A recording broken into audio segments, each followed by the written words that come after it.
You know, when I watch you come up to the podium and give these speeches and stump for Barack Obama, I can't help but wonder, in my mind, what's going through your mind, thinking this could have been me, this should have been me.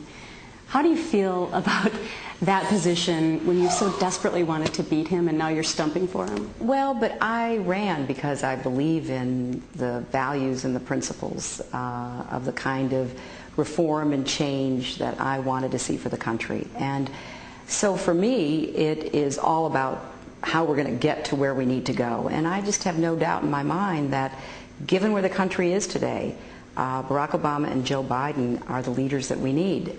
So I just get out and work as hard as I can because I, as a senator, want a Democratic president who I can work with to solve a lot of these problems. And yet some of your 18 million supporters are not going to vote for Barack Obama, even though you come out and stump for him. Some high-profile ones who come on our show and they say, you know what, for us it comes down to trust.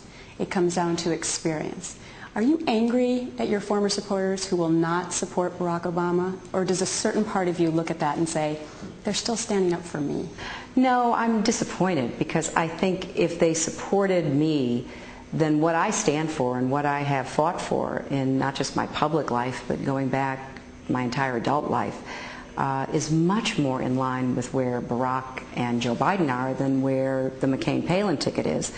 You know, I'm sure that the vast majority of the people who supported me are going to vote for Barack. It took some little longer than others, but there will always be individuals who have a different take on it, as there would have been if I'd been the nominee and people who had supported Barack very strongly. But when it really comes down to what's at stake in the country and what our future demands, I just don't even think it's a close contest. Sexism was such a huge topic when you were running for president.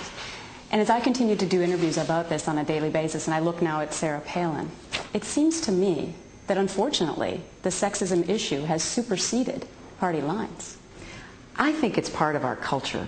I think it's part of our, just human makeup still. I mean, we have certainly gone way beyond where any society has ever been in expanding opportunities for women and giving, women every chance to fulfill their God-given potential. But there are remnants, and we still see it, and we have to fight against it, and we have to stand up against it, and we need, people in my position and your position to call others on it when it happens, because, there's plenty to compete over in our country, and we love competition. We're a very, thankfully, meritocratic country.